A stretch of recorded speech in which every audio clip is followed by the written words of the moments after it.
आज का टॉपिक हमारा ट्रांसपोर्ट इन प्लांट्स है। और इसमें बहुत ही जो इंपॉर्टेंट कॉन्सेप्ट्स हैं थ्रू एमसीक्यूज हम डिस्कस करेंगे। एक एक करके मैं क्वेश्चन पढ़ूंगा और आप साथ साथ जो आंसर करेंगे। और जो इसमें डिस्कशन है वो बहुत इंपॉर्टेंट है, और जो क्वेश्चन है वो भी बहुत इंपॉर्टेंट है, तो आपके एग्जाम के अंदर ये पूछे जा सकते हैं। अच्छा, इसको स्टार्ट करने से पहले मैं आपको थोड़ा सा इसमें बता दूं कि प्लांट्स के अंदर जो ट्रांसपोर्टेशन होती है, तो ट्रांसपोर्टेशन में कंडक्टिंग टिश्यूज यूज होते हैं, हम जानते हैं। अब कंडक्टिंग टिश्यूज में दो टाइप्स हैं मेनली प्लांट्स के अंदर। एक हम पढ़ते हैं जाइलम और एक हम पढ़ते हैं फ्लोएम। तो मेनली अगर हम बात करें तो जाइलम हम जानते हैं कि ये वाटर और साथ जो डिफरेंट इनऑर्गेनिक मिनरल्स होते हैं, मैक्सिमम जो इसके अंदर सॉल्ट्स होते हैं या अदर कुछ कंपाउंड आगे एमसीक्यूज में डिस्कस करेंगे, वो ट्रांसपोर्ट करेंगे। फ्लोएम जो है आप जानते हैं कि फूड की ट्रांसपोर्टेशन मेनली करते हैं। ठीक है, तो जो ट्रांसपोर्ट का वर्ड है, क्योंकि दोनों के दोनों ट्रांसपोर्ट में काम करते हैं, तो ट्रांसपोर्ट के लिए हम वर्ड यूज करते हैं ट्रांसलोकेशन। ठीक है, एक तो ये बड़ी इंपॉर्टेंट टर्म। दूसरा आपने इसमें याद रखना है कि इनकी जो पोजीशन होती है प्लांट्स के अंदर वो किस तरह से, लाइक देखिए, अगर मैं एक प्लांट का क्रॉस सेक्शन लूं, तो मैं कह रहा हूँ कि एक प्लांट है, उसका हमने क्रॉस सेक्शन लिया है, तो ये टिश्यूज हमें किस तरह से मिलेंगे। मैं दो तरह से टिश्यूज जो है वो इसके अंदर आपको मेंशन कर देता हूँ। एक मैं ये मेंशन कर देता हूँ कि ये वाले हैं, और दूसरे जो है वो मैं टिश्यूज कर देता हूँ मेंशन यहाँ पे, लाइक दिस। तो अब आपसे पूछा जाएगा कि आइडेंटिफाई करें इसमें से जाइलम कौन से हैं और फ्लोएम कौन से हैं। तो आपने याद रखना है कि जो आपको बाहर की तरफ नजर आ रहे हैं, आउटर साइड पे, इधर भी और इधर भी, ये फ्लोएम है। फ्लोएम जो होंगे वो आउटर साइड पे होंगे। ठीक है, या इस पोजीशन को हम कहते हैं अबैक्सियल पोजीशन, या इसको हम अबैक्सियल साइड कहते हैं। ठीक है, या अगर हम थोड़ा सा मजीद इसमें देख लेंगे, तो फ्लोएम जो होते हैं वो बार्क के अंदर होते हैं, प्लांट का आउटर जो होता है उसको बार्क कहते हैं। और जो अंदर की तरफ आपको स्ट्रक्चर मिल रहा है, ये वाला है, ये जाइलम। तो जाइलम की एक तो यहाँ पे आ जाएगा कि इनर साइड पे होंगे। दूसरा, इनर के लिए एक नाम यूज किया जाता है डेक्सियल साइट। डेक्सियल साइट के अंदर ये होंगे। और स्पेशली जो प्लांट्स के अंदर वुड होती है, ये वुड के पार्ट के अंदर, यानी वुड एक्चुअली जाइलम बनाते हैं। तो जाइलम और फ्लोएम में एक तो पोजीशन, और उसके साथ आपको इसके बारे में जो कुछ इंपॉर्टेंट पॉइंट्स मैंने बताए, इनको आपने याद रखना है। अब हम क्वेश्चंस पे आते हैं और एक एक करके इसके क्वेश्चन जो है उसको डिस्कस करते हैं। जी, पहला सवाल है, रूट हेयर्स और the extensions of the pericycle, pith, epidermis और पैरेन्काइमा। प्लांट्स में जो रूट हेयर्स होती हैं, ये रूट्स में एक्सटेंशन है, लेकिन किस चीज की एक्सटेंशन होती हैं। और आप जानते हैं कि ये रूट हेयर्स होती हैं, ये साथ साथ जब किसी प्लांट में जब बनती हैं, they simply increase the surface area. तो ये सरफेस एरिया इंक्रीज करती हैं फॉर द अब्जॉर्प्शन। और प्लांट्स में बहुत ज्यादा तादाद में millions of root hairs present होती हैं, लेकिन किस चीज की एक्सटेंशन है, तो सब लोगों का जो आंसर है वो एपिडर्मस है, और ये बिल्कुल करेक्ट है। इनको हम एपिडर्मल एक्सटेंशंस कहते हैं। ठीक है, और ये सरफेस एरिया को इंक्रीज करेंगे, जिसकी वजह से ज्यादा वाटर जो है उसकी अब्जॉर्प्शन होगी। तो इसमें जो करेक्ट ऑप्शन है वो चार्ली है। Question number 2। अब ये ट्रांसपोर्ट में कुछ कॉन्सेप्ट्स हैं, लाजमी आपने इनमें याद रखने हैं। Plasmolysis occurs due to absorption and osmosis, exosmosis और ऑस्मोसिस। प्लाज्मोलाइसिस जो होती है प्लांट में, वो किस तरह से होती है, क्या वो अब्जॉर्प्शन की वजह से होती है, एंड ऑस्मोसिस, एक्सोस्मोसिस या ऑस्मोसिस की वजह से। अब आपको पता है कि प्लाज्मोलाइसिस होती क्या है। दो टर्म यूज होती है, एक प्लाज्मोलाइसिस और एक डी प्लाज्मोलाइसिस। प्लाज्मोलाइसिस हम वर्ड यूज करते हैं, that is the shrinkage of the protoplasm of cell. Cell का जो प्रोटोप्लाज्म है वो श्रिंक होता है। तो इस दौरान जो करेक्ट ऑप्शन होगी, सब लोगों ने सही आंसर किया है, और वो है एक्सोस्मोसिस। और ये किस वक्त होता है। देखिए, आप एक प्लांट को, मैं ये कह रहा हूं कि ये एक सोल्यूशन है, और यहाँ पर जो आपको सोल्यूशन मिल रहा है, that solution is the concentrated solution. तो जब इस कॉन्सेंट्रेटेड सोल्यूशन के अंदर हम कोई प्लांट के सेल को रख दें, ठीक है, और प्लांट के सेल के अंदर फिर कौन सा सोल्यूशन होगा, साफ जरा बाहर कॉन्सेंट्रेटेड है तो अंडरस्टूड है कि अंदर डाइल्यूट है, ये डाइल्यूट है। या इसके लिए हम वर्ड डाइल्यूट के लिए हम हाइपोटोनिक वर्ड यूज करते हैं, और कंसंट्रेटेड के लिए हम वर्ड यूज करते हैं हाइपरटोनिक। तो अब क्या होगा, वाटर जो होगा वो यहां से बाहर आना शुरू हो जाएगा, और जैसे यहां से बाहर आएगा तो जो सेल है इसके अंदर जो इसका प्रोटोप्लाज्म होगा, सेल वॉल तो वैसे ही रहेगी, शेप में चेंज नहीं आएगी प्लांट के अंदर, ये ध्यान में रखना है, लेकिन इसका जो अंदर प्रोटोप्लाज्म है वो श्रिंक कर जाएगा। तो इसको हम प्लाज्मोलाइसिस कहते हैं, और ये जो सेल है इसको हम कहेंगे प्लाज्मोलाइज्ड सेल। ये सेल जो है इसकी प्लाज्मोलाइसिस होगी। अब अगर हमने इसको दोबारा से रिटेन करना है, यानी प्लाज्मोलाइज सेल्स को हमने, एक टर्म यूज होती है डी प्लाज्मोलाइसिस। तो डी प्लाज्मोलाइसिस में हम क्या करेंगे, हमारे पास जो ये जो प्लाज्मोलाइज सेल है इसको हम रखेंगे डाइल्यूट सॉल्यूशन के अंदर, डाइल्यूट कह सकते हैं या हाइपोटोनिक कह सकते हैं। तो जब हम इस प्लाज्मोलाइज सेल को, ये प्लाज्मोलाइज सेल्स हैं, इसको हम यहां रखेंगे, तो अब इसमें क्या होगा, वाटर जो है वो इस सेल के अंदर जाना शुरू हो जाएगा, और जिसकी वजह से ये अगेन इसकी जो शेप है वो, या उसका जो प्रोटोप्लाज्म है वो दोबारा से डेवलप हो जाएगा। तो इस केस के अंदर जो है वो एंडोस्मोसिस होती है। तो डी प्लाज्मोलाइसिस में एंडोस्मोसिस होगी, और प्लाज्मोलाइसिस होती है उसके अंदर एक्सोस्मोसिस होगी, यानी वाटर जो है उसकी मूवमेंट होगी। तो ये इसमें इंपॉर्टेंट है, कॉन्सेप्ट बड़ा इंपॉर्टेंट है, और ये क्योंकि ट्रांसपोर्टेशन से रिलेटेड आपको ये वाली टर्म्स का पता होना चाहिए। Next question, xylem translocates water only, water and mineral salts only, water, mineral salts and some organic nitrogen only, water, mineral salts, some organic nitrogen and hormones। तो जाइलम किस चीज को ट्रांसलोकेट करते हैं, जी जरा बताएं, इसके अंदर आंसर कौन सा करेक्ट है। बिस्मा ने कहा है डेल्टा करेक्ट है, सबा ने कहा है बीटा, जिशान भी बीटा कह रहे हैं। ओके जी, मैं इसके अंदर आपको आंसर बता देता हूँ, इसमें डेल्टा करेक्ट है।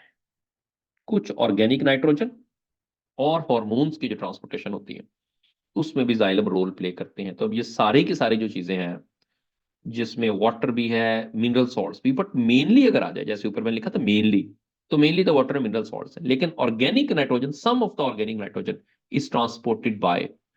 अब अगर तो आ जाए transported by the organic material, तो फिर फ्लोएम आएगा, ठीक है, ऑर्गेनिक मटेरियल सारे का सारा, most of the organic material. और हॉर्मोन्स की ट्रांसपोर्टेशन जाइलम मेनली करते हैं और फ्लोइम भी करते हैं, ठीक है, दोनों से। और जो है वो इसके अंदर हॉर्मोन्स की ट्रांसपोर्टेशन, आप जानते हैं हॉर्मोन ग्रोथ हार्मोन प्लांट्स के अंदर होते हैं जिनकी ट्रांसपोर्टेशन करनी पड़ती है। जी अगला सवाल है, living elements of the xylem is, overall तो आप जानते हैं कि xylem is a dead cells, यानी ये स्पोर्ट में बड़ा इंपॉर्टेंट रोल प्ले करते हैं। ये याद रखना है कि जाइलम का एक तो कंडक्शन है, कंडक्शन के साथ साथ इसका रोल जो होता है वो स्पोर्ट के अंदर भी होता है, ठीक है। और दूसरा हम जानते हैं कि जाइलम के अंदर ही अगर हम बात करें सेकेंडरी जाइलम की, तो सेकेंडरी जाइलम मेनली जो प्लांट्स के अंदर एनुअल रिंग्स बनते हैं वो इसकी वजह से बनते हैं, यानी कि प्लांट के अंदर जो थिकनेस होती है मेनली, जिसको आप सेकेंडरी ग्रोथ कहते हैं, वो भी जाइलम और सेकेंडरी जाइलम की वजह से होती है। तो लिविंग सेल्स कौन से होते हैं जाइलम के, जी ये आपके पास चार ऑप्शन है, इसमें से लिविंग कौन से, ट्रैकिड्स हैं, वैसल्स हैं, जाइलम पैरेन्काइमा है, या जाइलम फाइबर्स हैं। जी बताएं जरा, किसी को पता है आंसर इसका।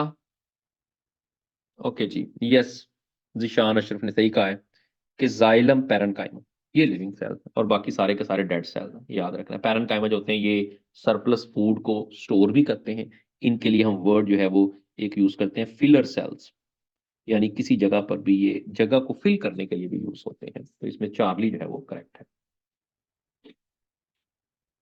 ओके जी, नेक्स्ट क्वेश्चन है, transport of food material in the higher plants take place through the parenchyma tissues, tracheids, sieve elements और companion cells। कौन से ऐसे सेल्स हैं जो कि फ्लोएम के अंदर फूड की ट्रांसपोर्टेशन के अंदर मेनली इन्वॉल्व होते हैं, बड़ा इंपॉर्टेंट कॉन्सेप्ट है जी। जिशान अशरफ का आंसर सी आया है, जिशान अली ने भी सी आंसर किया है, बिस्मा ने भी सी किया है कि सीव एलिमेंट्स होते हैं वो ट्रांसपोर्टेशन करते हैं। सबा का आंसर भी बिल्कुल सही है, यस। जो ट्रांसपोर्टेशन का काम होता है वो सीव एलिमेंट्स का होता है। सीव एलिमेंट्स जो है ये सीव ट्यूब बनाते हैं, सीव ट्यूब, ठीक है। और जो फूड की ट्रांसलोकेशन है वो एक्चुअली इसी के अंदर होती है, translocation of food by mass flow, या इसके लिए हम एक हाइपोथेसिस जो है वो पढ़ा है आपने, प्रेशर फ्लो। ये जो है वो एक हाइपोथेसिस दिया अंस मंच ने, साइंटिस्ट आपको पता है, आपने पढ़ा हुआ है, साइंटिस्ट का नाम जो है वो अर्नस्ट मंच। इसने मास फ्लो हाइपोथेसिस दिया है, और वो एक्चुअली ट्रांसलोकेशन ऑफ फूड जो कि बात हो रही है सीव एलिमेंट्स के अंदर। अब वैसे आप जानते हैं कि प्लांट्स में जो फ्लोएम होते हैं उसमें सेल तो तीन तरह के होते हैं। अब तीन तरह के सेल कौन से हैं? मैं कहता हूं कि एक जो है वो हमारे पास यहाँ पर like this is a parenchyma, phloem के अंदर भी पैरेन्काइमा होते हैं जिसको फ्लोएम पैरेन्काइमा कहते हैं। उसके साथ ही फिर जो है वो आ जाता है companion cell, this is a companion cell. अब कंपेनियन सेल के साथ हमारे पास जो सेल आता है, that cell is the sieve tube cell. ये है सीव एलिमेंट, सीव एलिमेंट भी कह सकते हैं, सीव ट्यूब सेल भी कह सकते हैं। अब इनके दरमियान यहां देखें आपको एक कनेक्शन मिल रहा है, साइटोप्लाज्मिक कनेक्शन, और इसको हम कहते हैं प्लाज्मोडेस्मेटा। तो ये पूछा जा सकता है कि प्लाज्मोडेस्मेटा जो होते हैं वो कौन से सेल्स के दरमियान होते हैं? वो इन सेल्स के दरमियान। अब इसके बाद ये जो सीव ट्यूब एलिमेंट्स होते हैं, ये सीव ट्यूब एलिमेंट्स एक दूसरे के साथ ऐसे मिलना शुरू कर देते हैं, लाइक दिस। ये जैसे एक दूसरे के साथ अटैच होते रहते हैं तो ये एक लंबी ट्यूब बनाते हैं, this tube is called the sieve tube. तो जब हम ऑर्गेनिक मटेरियल की बात करते हैं, अब वो आना तो यहां से है क्योंकि यहां पर हम जानते हैं लीफ के अंदर मीजोफिल सेल्स हैं, मीजोफिल सेल्स। उसके साथ ही शुरू हो जाते हैं बंडल शीट सेल्स, इनको बंडल शीट सेल्स कहते हैं। अब फूड बननी कहां पर है? फूड ने यहां बनना है मीजोफिल सेल्स, और फिर ये मीजोफिल सेल से मूव करती इधर को आएगी, यहां पहुंच। और आप ये भी जानते हैं कि फूड जो है वो प्लांट्स के अंदर जो ट्रांसपोर्ट होती है वो किस फॉर्म में होती है? वो सुक्रोज की फॉर्म में होती है, दैट इज अ डाइसैकाराइड। ये हमारे पास एक डाइसैकाराइड इस फॉर्म में फूड ट्रांसपोर्ट होती है, और यहां से यहां पहुंच। अब मेन जो फूड की ट्रांसपोर्टेशन जो फ्लोएम में हम देखते हैं वो नीचे यहां आती है, नीचे जाएगी या ऊपर जाएगी, किधर भी जा सकती है। तो यहां से फूड की जो ट्रांसपोर्टेशन होती है, तो सीव एलिमेंट्स के अंदर मेनली हम ट्रांसलोकेशन करते हैं। अगर वर्ड आ जाए ट्रांसलोकेशन तो आप बताएंगे कि ये सीव एलिमेंट्स में फूड की ट्रांसपोर्टेशन को कहते हैं, ठीक है। ये वाली जो मीजोफिल सेल से आगे मूव करके आ रही है वो तो सिंपली जो है वो फ्लोएम को लोड कर रही है, लेकिन फ्लोएम के अंदर फिर फूड की ट्रांसपोर्टेशन के लिए जो प्रेशर फ्लो थ्योरी है वो उसको एक्सप्लेन करेगी। नेक्स्ट क्वेश्चन, द ची water conducting element of xylem in the gymnosperms और ट्रैकेट्स, वेसल्स, फाइबर्स और ट्रांसफिगन टिश्यूज। अब यहां फर्क है, थोड़ा सा फर्क है जो कि आपने याद रखना, यहाँ जिम्नोस्पर्म में पूछा गया है। अब जिम्नोस्पर्म और एंजियोस्पर्म के अंदर क्या फर्क होता है? जी पता है किसी को आंसर इसका? जिशान अली ने कहा अल्फा, ओके गुड, सही है। जिम्नोस्पर्म के अंदर ट्रैकिड्स होते हैं, ठीक है। और जिम्नोस्पर्म में वेसल्स नहीं होते, याद रखना है, जिम्नोस्पर्म में नो वेसल्स, इनमें वेसल्स नहीं। अब जो वेसल्स होते हैं दैट और the conducting elements in angiosperms mostly, angiosperm के अंदर इन्होंने कंडक्ट करना है, और जिम्नोस्पर्म में क्योंकि एंजियोस्पर्म में वेसल्स है वो प्रेजेंट नहीं होते। तो ये बड़ा इंपॉर्टेंट कॉन्सेप्ट है, इनको आपने जो है वो याद रखना है।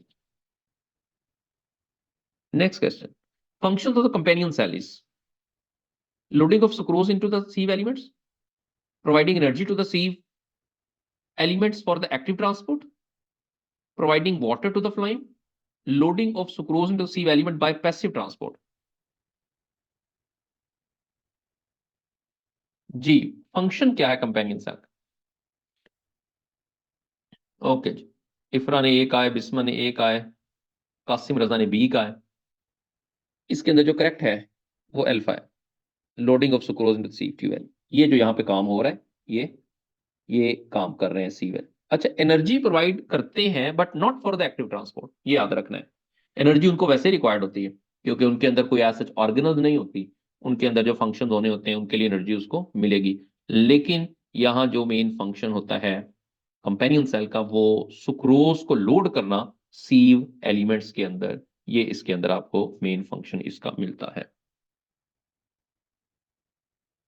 जी, उसके बाद नेक्स्ट क्वेश्चन पे आ जाए। What is the direction of movement of sugar in the phloem? Non multi directional, upward, downward और bi directional? What will be the direction of the phloem food in the phloem?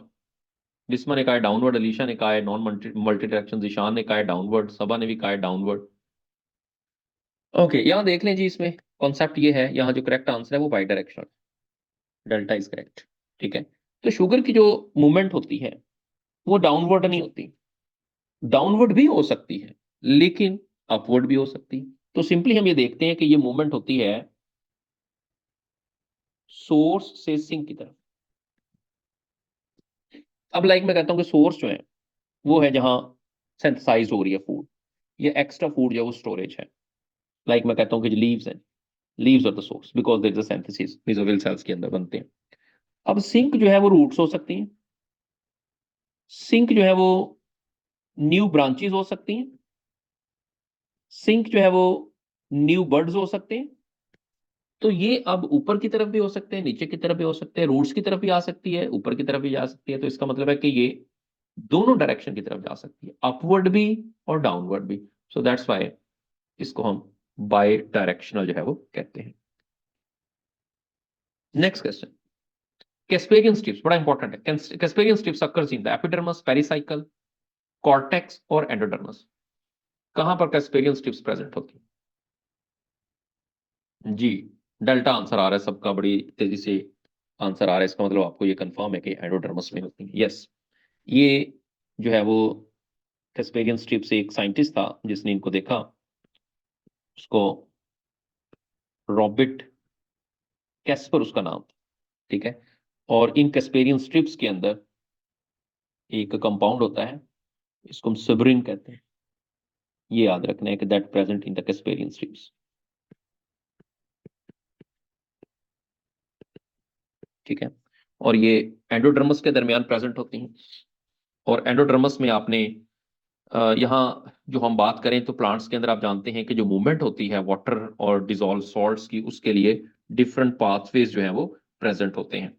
और उसमें हम ये पता है कि तीन तरह के पाथवेज हैं, और उसमें ये वाला जो पाथवे है जिसके अंदर एंडोडर्मस सेल्स में कैस्पेरियन स्ट्रिप्स होती हैं, ये इसका पाथवे वहां पे ब्लॉक होता है, और इस वजह से वहां से पाथवे उसको चेंज करना पड़ता है। ठीक है, तो एक तो आपको याद रखना है कि इसके अंदर सबरिन है जो कि फैटी सब्सटेंस है, वो यहाँ पर डिपॉजिट होता है कैस्पेरियन स्ट्रिप्स के अंदर, या कैस्पेरियन स्ट्रिप्स की फॉर्मेशन वो करता है। दूसरा, जैसे मैं बता रहा था कि तीन तरह के पाथवेज आपको यहाँ पे मिलते हैं,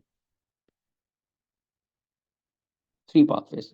नंबर वन इज सिंप्लास्ट, जिसमें जो मूवमेंट है वाटर की और सॉल्ट्स की, वो प्लांट्स के साइटोप्लाज्म से साइटोप्लाज्म की तरफ होगी, एक सेल के साइटोप्लाज्म से दूसरे में जाएगा थ्रू द प्लाज्मोटेस्मेटा। और हम जानते हैं कि यहाँ पर प्लाज्मोटेस्मेटा होते हैं जिसके जरिए ये मूव करके जाते हैं। दूसरा जो पाथवे होता है उसको हम कहते हैं वैक्यूलर पाथवे। वैक्यूलर, तो ये सिंपली जैसे इसके नाम से पता चल रहा है कि ये वैक्यूल टू वैक्यूल मूव करते हैं। तीसरा जो है उसको हम एपोप्लास्ट पाथवे कहते हैं, जो कि cell wall to cell wall जाए, cell wall to cell wall movement होती है वाटर की। और ये सबसे फास्ट जो होता है वो यही होता है क्योंकि ये सेल के अंदर एंटर नहीं होता, ये cell wall to cell wall जो है वो मूव करता जाता है। और ये पाथवे जो होता है एपोप्लास्ट का, यही वो पाथवे है दैट ब्लॉक्ड एट एंडोडर्मस। जो कि एंडोडर्मस पे ब्लॉक होता है, and that blockage is due to casparian strips, जिसकी वजह से वहां से फिर ये पाथवे चेंज होता है। तो ये भी आ सकता है कौन सा पाथवे ब्लॉक होता है कैस्पेरियन स्ट्रिप्स की वजह से, एपोप्लास्ट पाथवे, और वहां से फिर ये डाइवर्ट होकर सेल के अंदर से गुजरेगा। ओके जी, नेक्स्ट क्वेश्चन पे आ जाए। Common feature between the lenticels and hydathodes. और अब ये लेंटिसेल्स और हाइडाथोड्स क्या होते हैं? आप जानते हैं कि लेंटिसेल्स जो है ये ऐसे इरेटिंग पोर्स होते हैं, ठीक है, प्लांट्स के अंदर। और हाइडाथोड्स जो है दे और simply the water secreting glands in the plants. ये कुछ वाटर secreting ग्लैंड्स है। अब वो कह रहे हैं कि कॉमन फीचर क्या है? Both allows exchange of gases, always remains closed, there is no regulation of their opening and closing, they occurs on the same organ of the plants. तो बताएं हाइडाथोड्स और लेंटिसेल्स के अंदर कॉमन फीचर क्या है? जी, सी का है बिस्मा ने, डेल्टा अरसलान ने कहा है, अलीशा ने सी कहा है, जीशान ने भी डी कहा है, नाजिया मुश्ताक ने भी डी कहा है। ओके जी, अब मैं इसका करेक्ट बता देता हूँ।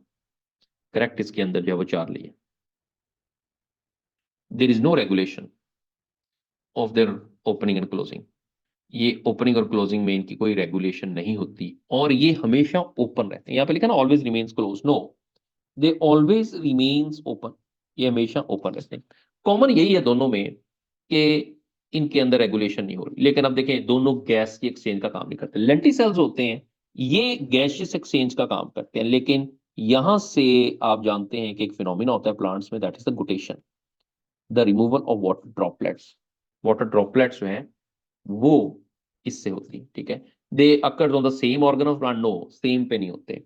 जो हाइडाथोड्स होते हैं ये मेनली लीव्स पे प्रेजेंट होते हैं, और जो लेंटिसेल्स होते हैं ये स्टेम पे या अदर जो ब्रांचेस होती हैं उस पर प्रेजेंट होते हैं। तो दोनों के अंदर आपको डिफरेंस मिलता है। अब आप जानते हैं कि ट्रांसपिरेशन और गुटेशन में फर्क होता है। ट्रांसपिरेशन में वाटर वेपर्स की फॉर्म में प्लांट्स में से निकलता है, स्ट्रोमेटा में से, और गुटेशन में वाटर ड्रॉपलेट्स की फॉर्म में हाइडाथोड से रिमूव होता है। इसको हम गुटेशन कहते हैं। और गुटेशन जो होती है ये रात के वक्त जब हम इसको ऑब्जर्व कर सकते हैं कि जब रूट प्रेशर की वजह से जो छोटे प्लांट्स होते हैं, ग्रास है, स्ट्रॉबेरी, उसमें जो ड्यू ड्रॉप्स निकलते हैं वो हाइडाथोड से निकलते हैं, ठीक है।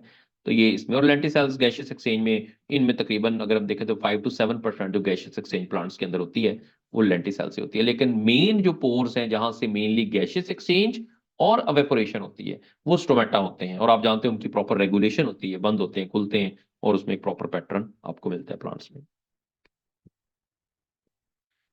Next question, when the solutes has been added to the solution, the water potential will be increases, decreases, remains unchanged, first increases then decreases। अगर आप किसी सॉल्यूशन के अंदर सल्यूट ऐड करते हैं मजीद, तो वाटर पोटेंशियल में क्या चेंज आती है? आंसर अभी आना शुरू हो गया, अभी तक सबका आंसर सही है, और जो करेक्ट आंसर है वो बीटा है, कि वाटर पोटेंशियल जो है वो डिक्रीज हो जाएगा। तो वाटर पोटेंशियल डिक्रीज, अब सवाल इस तरह से आ सकता है कि अगर मैं कहता हूं कि फॉर एग्जांपल जी मेरे पास दो तरह के सॉल्यूशन है, एक ये सॉल्यूशन है और एक ये सॉल्यूशन है। अब ये वाला मैं सॉल्यूशन, पहले वाला जो है इसको मैं कहता हूं 15% सॉल्ट सॉल्यूशन, और जो दूसरा है इसको मैं कहता हूं 30% सॉल्ट सॉल्यूशन। और मैं आपसे अगर पूछूं कि किसका वाटर पोटेंशियल ज्यादा होगा, तो जिसमें सॉल्ट कम होंगे उसका वाटर पोटेंशियल ज्यादा होगा। जब सॉल्ट आ जाएंगे मजीद तो वाटर पोटेंशियल गिर जाएगा। तो वाटर पोटेंशियल को हम साई डब्ल्यू से डिनोट करते हैं, और इसमें वाटर पोटेंशियल ज्यादा है 15% में एज कंपेयर टू दिस, तो इसके अंदर वाटर पोटेंशियल कम हो गया है। तो अगर आपसे पूछा जाए कि वाटर पोटेंशियल सबसे ज्यादा किस में होगा, हाईएस्ट वाटर पोटेंशियल, तो हम जानते हैं कि जो प्योर वाटर होता है उसका वाटर पोटेंशियल सबसे ज्यादा है। और क्यों? क्योंकि उसमें कोई सॉल्ट नहीं। सॉल्ट या सल्यूट्स के आने से वाटर पोटेंशियल कम हो जाता है, जिसको हम सल्यूट पोटेंशियल कहते हैं। That is simply the change in the water potential. और इसकी वैल्यू, आगे क्वेश्चन भी आएगा, साई डब्ल्यू की वैल्यू जो है वो जीरो होगी। तो प्योर वाटर का वाटर पोटेंशियल जो है वो जीरो है, क्योंकि उसमें कोई चेंज नहीं है। तो जैसे ही उसमें चेंज आएगी, तो याद रखना है कि जो सोल्यूशन होते हैं उनका वाटर पोटेंशियल नेगेटिव होना शुरू हो जाता है। अगर आप 15% सॉल्ट सोल्यूशन का वाटर पोटेंशियल देखेंगे तो इसका लेस नेगेटिव होगा, और 30% का सॉल्ट जो वाटर पोटेंशियल देखेंगे, ये मैं वाटर पोटेंशियल की बात कर रहा हूँ, तो इसका ज्यादा नेगेटिव होगा। जैसे जैसे हम सॉल्ट ऐड करते जाएंगे वाटर पोटेंशियल गिरता जाएगा, वो ज्यादा नेगेटिव होता जाएगा, ठीक है। और इसका जो फॉर्मूला है वाटर पोटेंशियल का, वो क्या होता है, साई डब्ल्यू, ये Sai P plus psi S. Sai P जो होता है इज द प्रेशर पोटेंशियल, और साई एस जो होता है ये सल्यूट पोटेंशियल, या इसको ऑस्मोटिक पोटेंशियल भी कहते हैं, और ये हमेशा नेगेटिव होता है, ऑलवेज नेगेटिव। और प्रेशर पोटेंशियल जो है हमेशा पॉजिटिव होता है, ठीक है। ये इसमें डिफरेंसेस जो है वो कुछ आपने याद रखने हैं। जी, उसके बाद the immediate causes of the opening and closing of stromata is, immediate cause कौन सा opening and closing of stromata का, change in the turgidity of the guard cells, flaccidity of the guard cells, orientation of the microfibrils, और turgidity of the subsidiary cells. जी जल्दी से जरा answer करें इसका।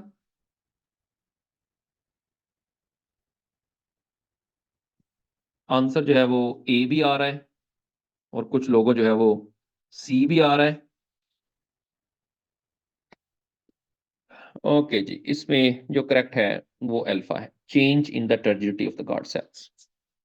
गार्ड सेल्स की जैसे टर्जिडिटी चेंज होगी तो उससे स्टोमेटा के अंदर भी चेंज आएगी। अब देखिए, अगर तो गार्ड सेल्स फ्लैसिड हो गए हैं तो इसका मतलब है कि इस दौरान क्लियर ऑफ स्टोमेटा हो गई, ये याद रखना। और ओपन कैसे होते हैं, और अगर गार्ड सेल्स, या मैं डायग्राम बना रहा हूं कि अगर तो आपको ये वाली शेप नजर आ रही है गार्ड सेल्स, ये कि इनर वॉल आपको कर्व्ड मिल रही है, तो इस वक्त ये दोनों के दोनों जो गार्ड सेल्स हैं ये आपको टर्जिड मिल रहे हैं, यानी इसके अंदर वाटर गया है, और जिस वजह से अभी जो स्टोमेटा आपको मिल रहे हैं, या जो स्टोमा है गार्ड सेल्स ने उसको खोल दिया, ठीक है। और दूसरी शेप क्या होती है, दूसरी शेप ये है कि इनर वॉल जो है वो बिल्कुल स्ट्रेट हो गई, इस दौरान गार्ड सेल्स होते हैं वो फ्लैसिड हो जाते हैं, और जब फ्लैसिड हो जाएंगे तो ये स्टोमेटा को क्लोज कर देंगे, ठीक है। अब आप जानते हैं कि गार्ड सेल्स होते हैं, they are the epidermal cell, लेकिन इसके साथ अदर एपिडर्मल सेल्स भी प्रेजेंट होते हैं, जिनके लिए जो कि असिस्ट करते हैं गार्ड सेल्स को, इनको हम वर्ड यूज करते हैं सबसाइडरी सेल्स। तो अब जो इनके अंदर लाइक वाटर जाना है, मिसाल के तौर पर गार्ड सेल्स टर्चिड हो रहे हैं, तो वाटर यहां से गार्ड सेल के अंदर जाएगा, तो इसका मतलब है कि फिर जो साइड वाले हैं वाटर उसको देंगे। अगर वाटर निकलना है तो यहां से निकल के भी सबसाइडरी सेल्स के अंदर जाता है।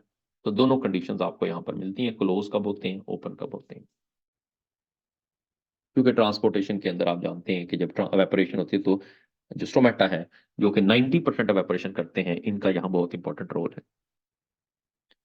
नेक्स्ट क्वेश्चन है the hormones that signals the closure of the stomata. अब हार्मोनल रोल भी होता है स्टोमेटा को क्लोज करने में। वैसे तो आप जानते हैं कि आइंस भी स्टोमेटा, वाटर आइंस ये रोल प्ले करते हैं, लेकिन साथ हार्मोन भी क्लोजर ऑफ स्टोमेटा में काम करते हैं। और ये उस वक्त होता है जबकि अनयूजुअल कंडीशन डेवलप हो जाती है। सम टाइम प्लांट्स दिन के वक्त भी अपने स्टोमेटा बंद कर सकते हैं अगर बाहर वाटर जो है वो इतना अवेलेबल नहीं है।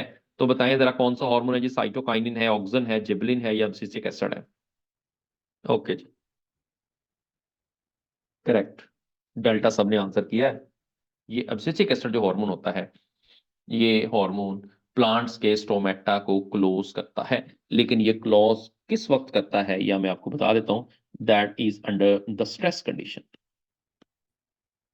कि अगर कोई फिजियोलॉजिकल स्ट्रेस है, अब वो स्ट्रेस क्या है, लाइक ड्राउट की कंडीशन है, ठीक है, या बहुत ज्यादा टेम्परेचर बढ़ गया है बाहर, तो उस दौरान अगर प्लांट अपने स्टोमेटा खुले रखेंगे तो उससे फिर उनमें इतनी वेपरेशन होगी कि उनकी डेथ हो सकती है, जिसकी वजह से ये अपने स्टोमेटा को बंद कर देते हैं। जी नेक्स्ट क्वेश्चन पे आ जाए। Symplast includes all of the following except cytoplasm, cell wall, cell membrane, plasmodesmata. कौन सा कंपोनेंट यहां सिम्प्लास्ट पाथवे में इन्वॉल्व नहीं होगा?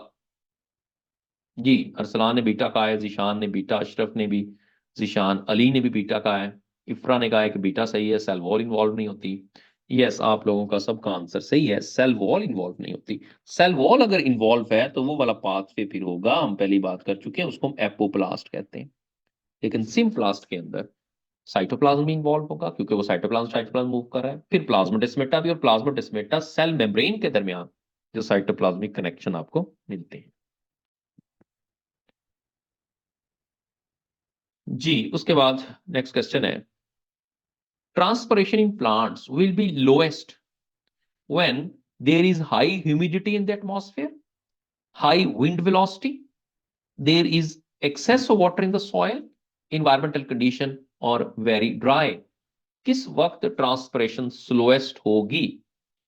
अरसलान ने कहा है ए, जिशान ए, सबा ने कहा है ए, बिस्मा ने भी यही कहा है, और जो करेक्ट आंसर है वो भी ए ही है।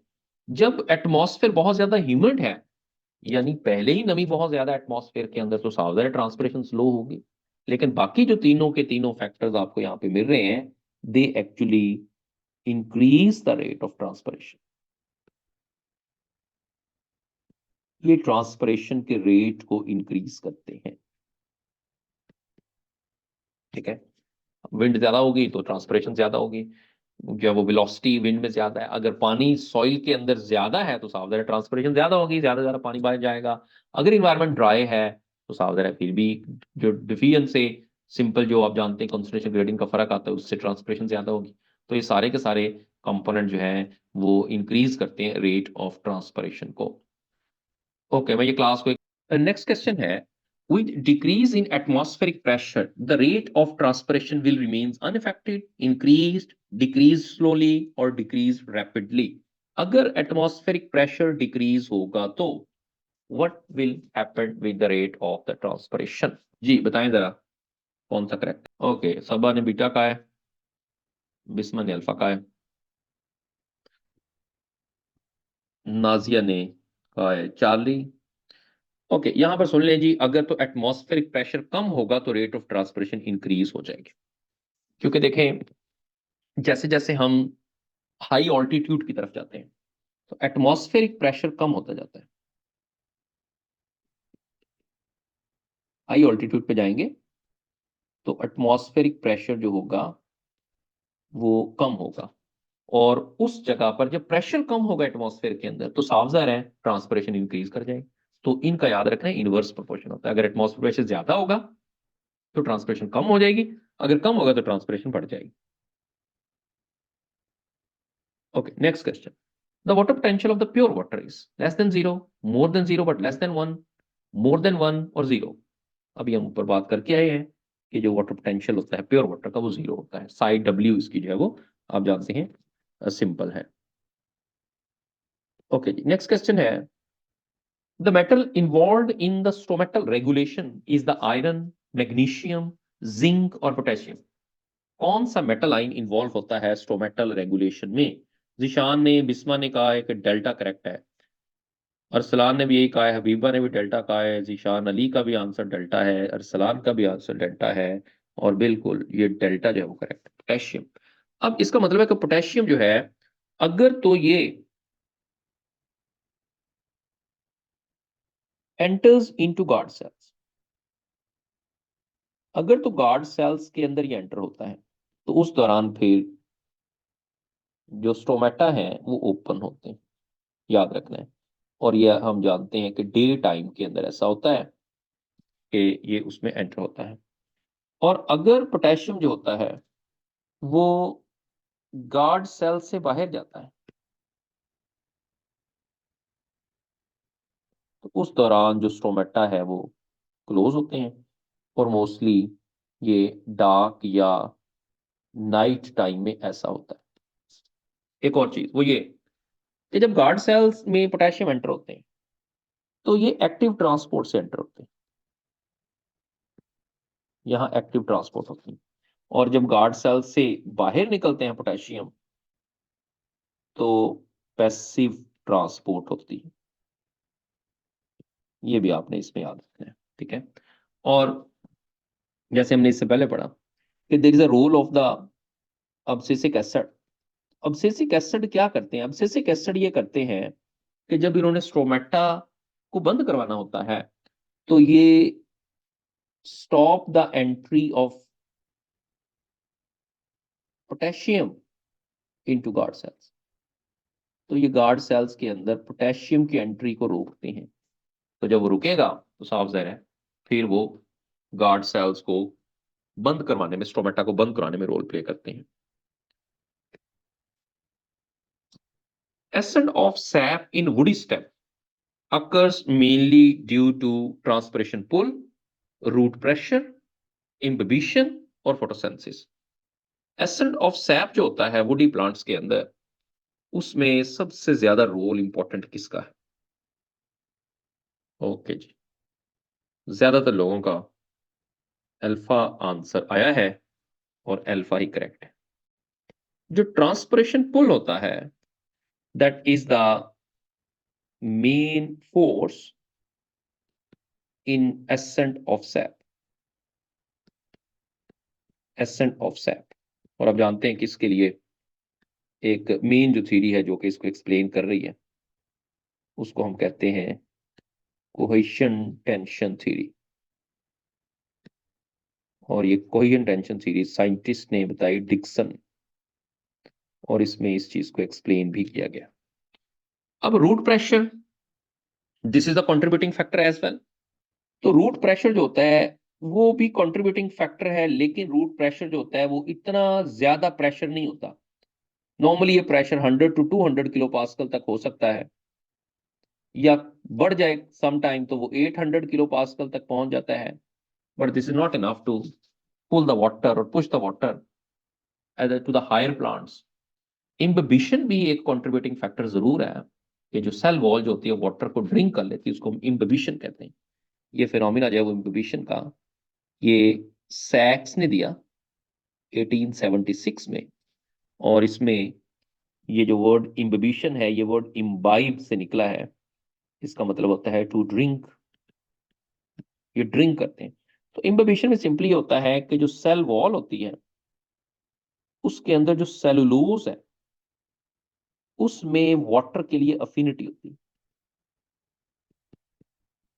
अफिनिटी फॉर द वाटर, जिसकी वजह से वो पानी को सक कर लेते हैं। और आप जानते हैं लकड़ी है, आप लकड़ी को पानी में रखेंगे, लकड़ी पानी को जज़ब कर लेगी और उसका साइज इंक्रीज हो जाएगा। तो ऐसा क्यों होता है?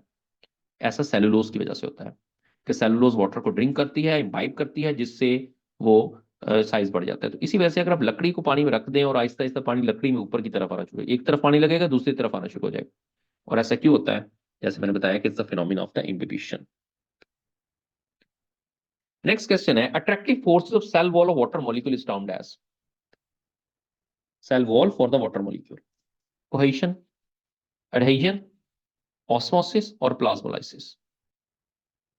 ओके, जिशान ने कहा है कोहेजन, जिस्मा ने कहा एडहेजन, हबीबा का भी अल्फा सही है, जिशान। जो करेक्ट आंसर है वो अल्फा है,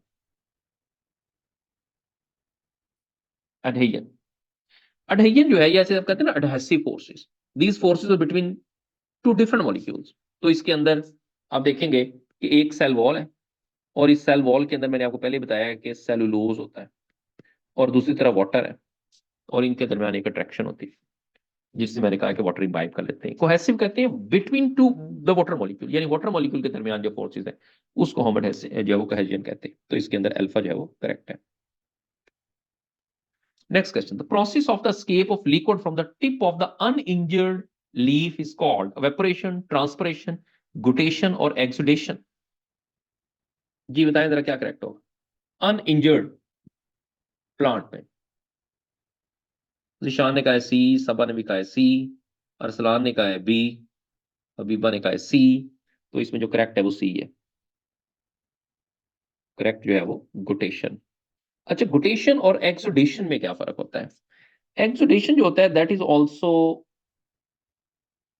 एस्केप ऑफ लिक्विड, ये भी लिक्विड का ही एस्केप होता है, बट इन इंजर्ड प्लांट, यानी किसी इंजरी की वजह से। ये इंजरी की वजह से होगा, और इंजरी की वजह से इसके लिए हम एक वर्ड भी यूज करते हैं प्लांट्स के अंदर, इनको हम कहते हैं ब्लीडिंग इन प्लांट्स। प्लांट्स के अंदर जो ब्लीडिंग का फिनोमेना, वो जो है वो आपको एक्सोडेशन मिलता है। बाकी ट्रांसपिरेशन, वेपोरेशन, ये तो आप जानते हैं, it's about the same term. Root pressure develops due to increase in transpiration, active absorption, low osmotic potential in the soil, or the passive absorption. What about the root potential, root pressure? ये भी एक phenomena है, और किस वजह से होता है, जी बताएं जरा।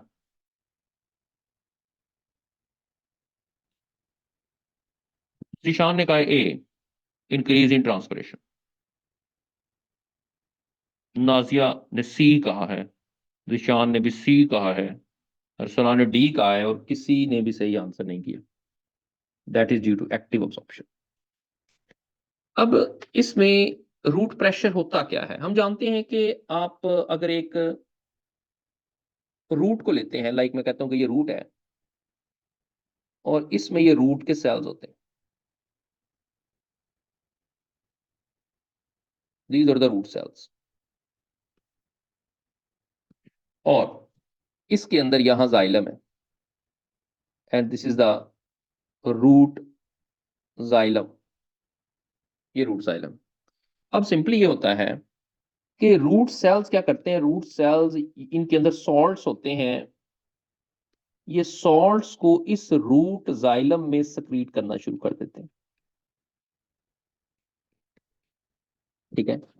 और ये जो सॉल्ट की सक्रीशन होती है, ये एक्टिव ट्रांसपोर्ट के जरिए होती है, ठीक है। एक्टिवली उसके अंदर आते हैं, और जैसे ही वहां सॉल्ट आएंगे तो साफ जाहिर है कि ये वाला पार्ट जो होता है रूट जाइलम का, दैट बिकम मोर कॉन्सेंट्रेटेड, क्योंकि इसमें सॉल्ट आ गए, जिसकी वजह से जो सॉइल होता है, वहां से जो वाटर है, सॉइल वाटर, वो फौरन से रूट जाइलम के अंदर जाता है, जिसकी वजह से एसिड ऑफ सैप में असिस्ट करता है। इसके लिए एक सिंपली वर्ड जो है वो एक्टिव अब्जॉर्प्शन यूज, क्योंकि एक्टिवली ट्रांसपोर्ट होते हैं salts into the root xylem, जिसकी वजह से वाटर जो होगा उसको वहां अब्सॉर्ब किया जाएगा, और ये एक्टिव अब्जॉर्प्शन इसको हम कहते हैं, ठीक है। Beta is correct. How much of water reaching the leaves is used in photosynthesis in plant and plant growth? कितना वाटर जो होता है जो कि लीव्स तक पहुंचता है अब्सॉर्ब होकर फोटोसिंथेसिस में या प्लांट ग्रोथ में यूज होता है? Less than 5%, less than 1%, less than 10%, और लेस देन 4%? ओके जी, काफी लोगों का आंसर सही आ गया है, beta is correct, less than 1%। तो याद रखना है कि जो 99% वाटर होता है, वो सिंपली बगैर कोई काम किए प्लांट्स में अब्सॉर्ब होने के बाद वो वाटर जो होता है वो अवेपोरेट हो जाता है। यहाँ इसको मैं अवेपोरेट लिखना चाह रहा हूं जी, बगैर कोई काम किए उसकी अवेपोरेशन हो जाती है 99% और मोर, और 1% से कम वाटर जो है वो वहां यूज होता है। लास्ट क्वेश्चन है, which of the following is correct regarding the apoplast pathway of water? Movement of water occurs through the intercellular spaces and the walls of the cells. Movement of water is dependent on the gradient. Water movement is through mass flow. All of the above. कौन सा apoplast के लिए सही है जी? जिस्मा का delta answer सबसे पहले आया है, ये सारे ही करेक्ट है एपोप्लास्ट के लिए। अरसलान ने भी डेल्टा कहा है, अलीशा ने कहा है कि नहीं बीटा, कि वाटर की movement dependent on the gradient. Okay जी, मैं यहां बता देता हूं, इसमें डेल्टा ही करेक्ट है, कि इसमें जो एपोप्लास्ट होता है, एक तो वो मैंने जैसे कहा कि वॉल्स ऑफ सेल्स में से गुजरता है, इंटरसेलुलर स्पेसिस में से, यानी सेल के अंदर नहीं जाता, बाहर से ही बाईपास जाएगा। और जो बाईपास जाएगा तो that is the mass flow, यानी बड़ी तेज से गुजरेगा, क्योंकि जब तक वो सेल के अंदर जाएगा तो उससे तो फिर सेल में हो सकता है सॉल्ट हो, वहां वो उनको डाइल्यूट करना शुरू कर दे सोल्यूशन को, और वो जो है वो टाइम लगेगा और वो स्लो हो जाएगा, लेकिन बाहर से बड़ी तेज से गुजर जाता है। तो मूवमेंट ऑफ वाटर जो है that depends on the gradient. साफ ग्रेडियंट तो होगा, हाई टू लो ही जाना है, बिकॉज द फेनोमिना के हमेशा वाटर ने हाई टू लो ही जाना है। सो दैट्स वाई इसमें डेल्टा जो है वो करेक्ट है। तो ये बहुत इंपॉर्टेंट कॉन्सेप्ट हमने डिस्कस किए हैं, ट्रांसपोर्ट इन प्लांट्स में, और इसी तरह के सवाल आपके एग्जाम के अंदर भी आ सकते हैं। इनको